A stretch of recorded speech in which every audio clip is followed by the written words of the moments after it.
राधे राधे भक्तजनों, आज आप सुनेंगे हनुमान और शनि भगवान की व्रत कथा। शनि के नाम से ही हर व्याकृत डरने लगते हैं। शनि की दशा एक बार शुरू हो जाता है तो 7.5 साल बाद ही पीछे छूटती है। लेकिन हनुमान भक्तों को शनि से डरने की तनिक भी जरूरत नहीं है। शनि ने हनुमान को भी डराना चाहा, लेकिन मुँह की खानी पड़ी। आइए जाने कैसे। महान परिक्रमी हनुमान अमर है। पवन पुत्र हनुमान रघुकुल के कुमारों के कहने से प्रतिदिन अपनी आत्मकथा का कोई भाग सुनाया करता है। उन्होंने कहा कि मैं एक बार संध्या समय अपने आराध्या श्री राम का स्मरण करने लगा तो उसी समय ग्रहों में पाप ग्रहों मंद गति सूर्य पुत्र शनि देव पधारे। वो अत्यंत कृष्णा वर्ण के भीषणाकार थे। वो अपना सिर पराये झुकाए रहते थे। जिस पर अपनी दृष्टि डालते हैं वो अवश्य नष्ट हो जाता है। शनि देव हनुमान के बाहुबल और पराक्रमी को नहीं जानते थे। हनुमान ने उन्हें लंका में सुग्रीव के बंधन से मुक्ति किया था। वो हनुमान जी से विनय पूर्वक किंतु ककर्ष सवाय में बोले, हनुमान जी, मैं आपको सावधान करने आया हूँ। तेराता की बात दूसरी थी। अब कलयुग आरंभ हो गया है। भगवान वासुदेव ने जिस क्षण अपनी अवतार लीला का समापन किया उसी क्षण से पृथ्वी पर काली का पराभूतवा हो गया। यह कलयुग है। इस युग में आपका शरीर दुबल और मेरा बहुत बलिष्ठ हो गया है। अब आप पर मेरी 7.5 की दशा प्रभावी हो गई है। मैं आपके शरीर पर आ रहा हूँ। शनि देव को इस बात का तनिक भी ज्ञान नहीं था कि रघुनाथ के चरणाश्रितों पर काल का प्रभाव नहीं होता।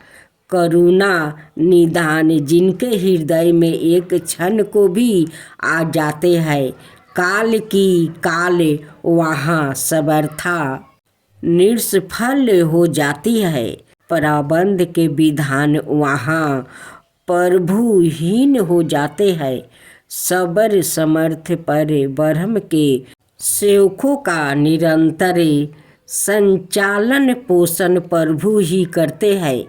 इनके सेवकों की और दृष्टि उठाने का साहस कोई सूर्य असुर करे तो सवाए अनिष्ट भजन होता है। शनि देव के अगर्जे यमराज भी प्रभु के भक्त की ओर देखने का साहस नहीं कर पाते। हनुमान जी ने शनि देव को समझाने का प्रयत्न किया। आप कहीं अन्यत्र जाए, ग्रहों का प्रभाव पृथ्वी के मरणशील प्राणियों पर ही पड़ता है। मुझे अपने आराध्या का स्मरण करने दे। मेरे शरीर में श्री रघुनाथ जी की अतिरिक्त दूसरे किसी को स्थान नहीं मिल सकता है। लेकिन शनि देव को इससे संतोष नहीं मिला। वो बोले, मैं दृष्टिकर्ता के विधान से विवश हूँ।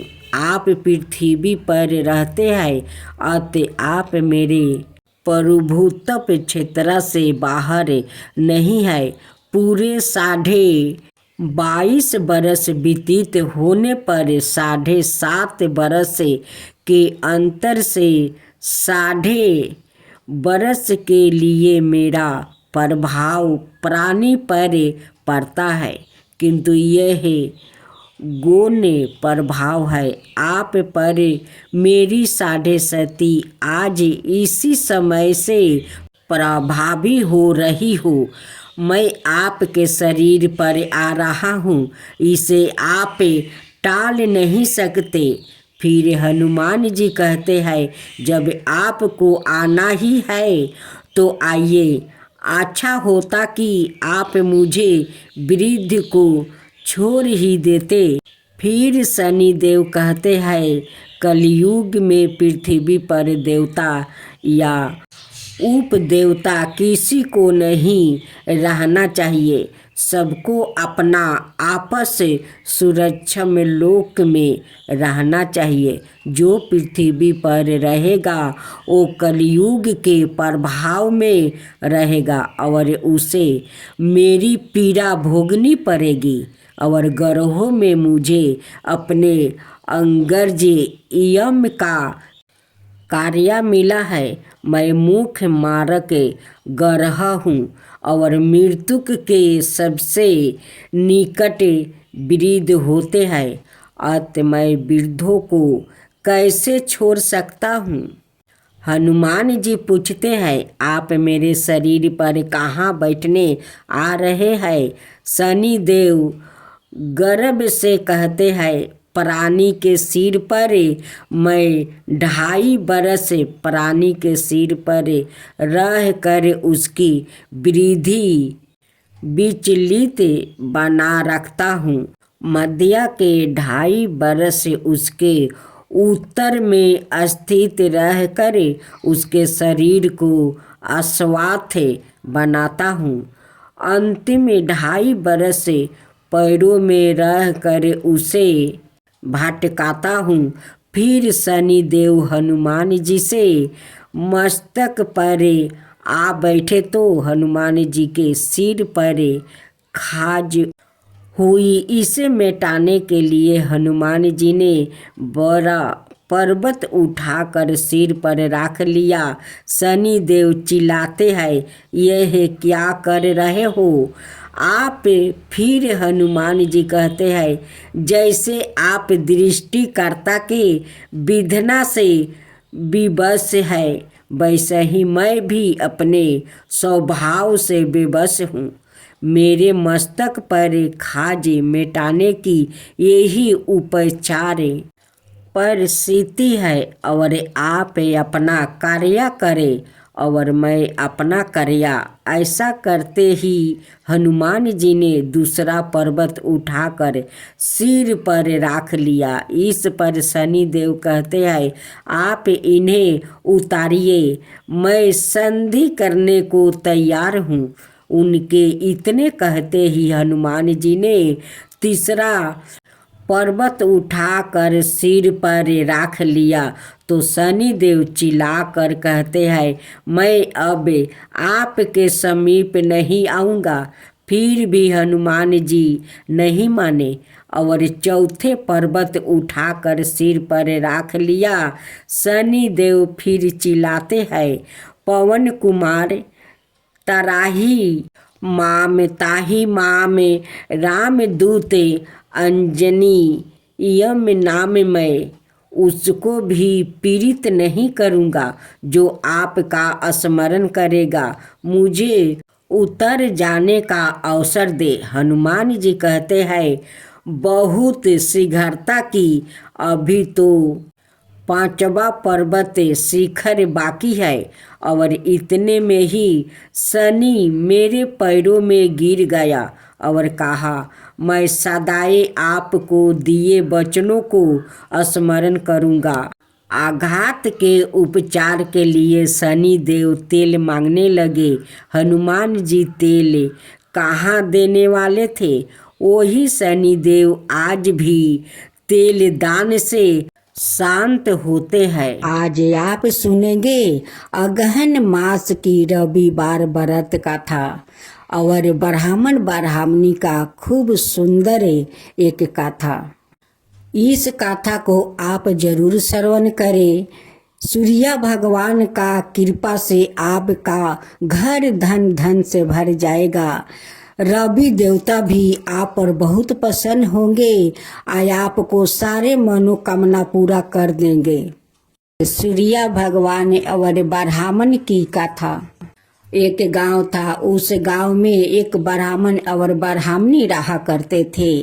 ब्राह्मण देव बहुत कोरिया था, वो काम करना नहीं चाहते थे।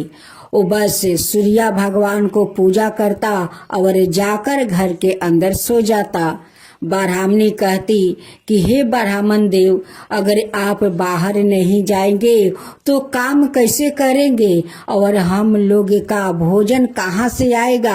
आप बाहर निकलेंगे तभी तो काम मिलेगा, तभी तो आप काम करेंगे, तभी तो हम लोग का पेट भरेगा। आप बाहर नहीं निकलेंगे तो काम कहाँ से मिलेगा। आप जाइए बाहर, कुछ काम ढूंढ कर लीजिएगा। ब्राह्मणी ब्राह्मण को कहते कहते थक गई थी। एक दिन उनकी बहुत मन में दुख था। वो कहती है कि हे ब्राह्मण देव, अगर आप कोई काम नहीं करेंगे, आप काम नहीं करना चाहते हैं तो एक काम कीजिए। जो तालाब में आप रोज जाकर स्नान करते हैं, सूर्य भगवान को अर्घ देते हैं, चलिए हम दोनों चलकर उसी तालाब में अपना प्राण त्याग देते हैं। नहीं हम लोग रहेंगे और नहीं आपको काम करना पड़ेगा। चलिए उस तालाब में चलकर हम लोग डुबकी लगा देते हैं और अपना प्राण को त्याग देते हैं। ये बात सुनकर ब्राह्मण को बहुत दुख लगा। बस ब्राह्मण देव उठे, कमंडल लिया, एक पोटली लिया और अपना मुंह ढाक करे और निकल पड़े। अब गांव को लोग देख कर कहने लगे कि देखो देखो ब्राह्मण देव अपना मुंह ढाक कर ना जाने कहाँ जा रहे हैं। ब्राह्मण देव को गांव वालों से बहुत शर्मिंदा होना पड़ा। वो अपना मुंह ढाक कर वो सीधे जंगल के तरफ चल पड़े। जात जात देखा एक छोटा सा तालाब है, एक पीपल का पेड़ है। वो वृक्ष वो सूख गया था, तालाब में थोड़ा सा जल था। ब्राह्मण देव उसी पीपल का पेड़ के पास जाकर रहने लगे और उसी तालाब से कमंडल में जल लिया कर वो सूर्य भगवान को जल का अर्घ देने लगे। वो जल वहां से पीपल का वो शिखर से होकर उस तालाब में जाता है। जैसे जैसे ब्राह्मण देव और सूर्य भगवान को जल को अर्घ देते थे, वैसे वैसे पीपल का पेड़ हरा होते जाते थे। देखते देखते पीपल का पेड़ तो हरा भरा हो गया, तालाब जल से भर गया, पानी एकदम पुलिसकार हो गया। उसमें सूर्य भगवान को छवि देखने लगा। सूर्य भगवान को उस ब्राह्मण का श्रद्धा भक्ति देख कर सूर्य भगवान को उन पर दया आता है। सूर्य भगवान कहते हैं कि हे ब्राह्मण देव, मैं तुम पर बहुत प्रसन्न हूँ, तुम कुछ वरदान मुझसे मांग लो। जब ब्राह्मण इधर उधर देखते हैं तो कोई आदमी नहीं दिखाई देता है। ब्राह्मण देव कहते हैं कि ये आवाज कहाँ से आ रहा है, कोई तो यहाँ पर है नहीं, यहाँ पर एक पाखी पंछी नहीं है, ये आवाज कहाँ से आता है। इस आवाज को सुन सुन कर ब्राह्मण देव को अंदर में डर समा गया। ओ तब ब्राह्मण देव सुन सुन कर सुखाने लगे। कहते हैं कि इस पीपल का वृक्ष में लगता है कोई भूत पिशाच है, वो ही बोल रहा है। एक दिन ब्राह्मणी को मन नहीं माना। वो ब्राह्मण को ढूंढते ढूंढते उस जंगल में पहुंच जाती है जहां ब्राह्मण देव वो पीपल के वृक्ष के पास रहते थे। जब ब्राह्मणी को नजर पड़ा ब्राह्मण पर तो कहती है कि ब्राह्मण देव तो घर से निकला था, हाटा गाठा था। अब ब्राह्मण देव को क्या हो गया कि इतना दुबला पतला हो गया है। ब्राह्मणी ब्राह्मण देव से पूछती है कि हे ब्राह्मण देव, आप तो घर से आए थे तो बहुत स्वच्छ थे, हटे घटे थे, अब आपको क्या हो गया है कि आप इतना दुबला पतला हो गए हैं। ब्राह्मण देव कहते हैं कि क्या कहूँ ब्राह्मणी, जब मैं इस तालाब में स्नान करता हूँ, सूर्य भगवान को अर्घ देता हूँ, तभी आवाज आता है कि हे ब्राह्मण देव, मैं तुम्हारा श्रद्धा भक्ति देखकर मैं बहुत प्रसन्न हूँ, तुम मुझसे कोई वरदान मांग लो। यही बात रोज सुनता हूँ, यही बात को सुन सुन कर मैं इतना दुबला पतला हो गया हूँ। लगता है कि इस पीपल का वृक्ष में कोई भूत पिचास है, वही ये बात बोल रहा है। ब्राह्मणी तो बहुत चालाक थी, वो झट देखकर समझ जाती है कि ये तो कोई भूत पिचास नहीं है, ये तो साक्षात सूर्य भगवान उन्हें वरदान देने को कह रहे हैं। ब्राह्मणी कहती है कि हे ब्राह्मण देव, वो कोई भूत पिचास नहीं है, वो तो साक्षात सूर्य भगवान है, जो कि आपका श्रद्धा भक्ति देख कर आपको कुछ देना चाहते हैं, तो आप क्यों नहीं मांग लेते हैं। ब्राह्मण देव कहते हैं कि हे ब्राह्मणी, मुझे तो कुछ मांगना आता नहीं है, मैं कैसे मांग लूं। ब्राह्मणी ब्राह्मण देव से कहती है कि जब आप काल सूर्य देव को अर्घ देंगे और जब ये आवाज आएंगे तो सूर्य देव से यही कहना कि हे सूर्य भगवान, अगर आप मुझ पर प्रसन्न है तो मुझे 9 खंड का महल दीजिए। महल के अंदर सोने के पलना, पलने में परपोता, दास दासियों, धन दौलत, जब मैं महल में जाऊं तो दास दासियों को, परपोता को सोने का पलना झूलाते देखूं। जब सुबह हुआ तो ब्राह्मण देव तालाब में स्नान किया। सूर्य भगवान को अर्घ देते समय सूर्य भगवान से कहते हैं कि हे सूर्य भगवान, अगर आप मुझ पर प्रसन्न है तो मुझे 9 खंड का महल दीजिए। महल के अंदर सोने के पलना, पलने में परपोता, दास दासियों, और जब मैं महल में जाऊं तो दास दासियों को सोने का पलना मैं झूलाता देखूं।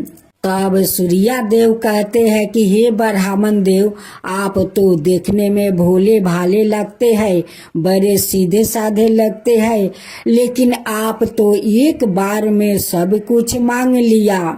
सूर्य भगवान कहते हैं कि ठीक है ब्राह्मण देव, जो आप मांगा है वो सब कुछ आपको मिल जाएगा। कहकर सूर्य भगवान अंतर ध्यान हो गए। जब ब्राह्मण देव अपना घर लौटते हैं तो जाकर देखते हैं कि झोपड़ी के जगह तो इतना बड़ा 9 खंड का महल है। अब तो ब्राह्मण देव पहचान नहीं पाते हैं। एक दासी उस महल से निकलती है, उस दासी से पूछते हैं कि अच्छा बहन बताओ तो, यहाँ पर एक टूटा सा खेर का घर था, उस घर में मेरी ब्राह्मणी रहती थी, वो ब्राह्मणी कहाँ गई। वो दासी कहती है कि मुझे पता नहीं।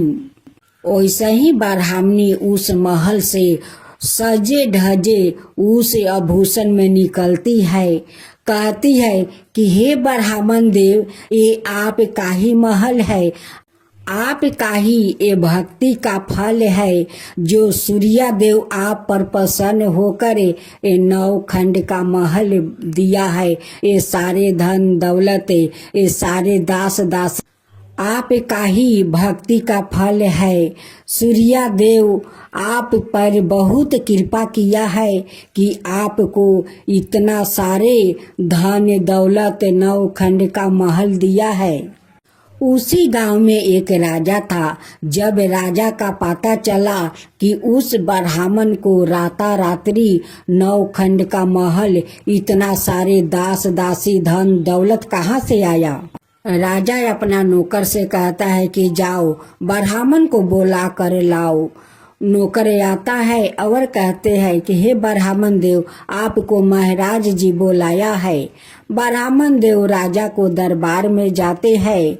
राजा कहते हैं कि हे ब्राह्मण देव, काल तो तुम्हारा घर में एक दाना भी नहीं था, रहने को घर भी नहीं था, और राताराती इतना बड़ा महल, इतना धन दौलत, दास दासी, ये सारे कहाँ से आ गया? कहीं तुम चोरी डकैती तो नहीं किया, कहीं किसी को धन तो नहीं लूटा कि राताराती इतना बड़ा आदमी बन गया। तब ब्राह्मण देव हाथ जोड़कर कहते हैं कि नहीं महाराज, ये तो सूर्य भगवान का कृपा है, उन्हीं का कृपा से तो ये सारा धन दौलत महल है, उन्हीं के कृपा से तो सब कुछ हुआ है। तब राजा कहते हैं कि ऐसा बात है तो हे ब्राह्मण देव, मेरा तो कोई संतान नहीं है, इतना बड़ा महल तो है, धन दौलत है, सब कुछ मेरा पास है, लेकिन मेरा कोई संतान नहीं है। आप मुझे भी सूर्य भगवान को पूजा विधि बताइए, मैं भी करूं। ब्राह्मण देव कहते हैं कि हे राजा सुनिए, मैं बताता हूँ। आप रविवार के दिन उठ कर सुबह स्नान कीजिए, सूर्य भगवान को अर्घ दीजिए, उन्हें भोग लगाइए, एक समय आप भोजन कीजिए। आप पर सूर्य भगवान जरूर कृपा करेंगे, आपका महल में बच्चों को किलकारी जरूर गूंजेगा। उस राजा ने ब्राह्मण को कहे अनुसार ओ रविवार का श्रद्धा भक्ति से सूर्य भगवान को पूजा किया। कुछ दिन के बाद रानी गर्भवती हो जाती है। जब 9 महीना पूरा हो गया तो रानी खूब सुंदर एक पुत्र को जन्म देती है। अब तो राजा का महल में खुशी का ठिकाना नहीं है, बहुत सारा बधाइयाँ बाजने लगे, राजा बहुत सारा दान करने लगे।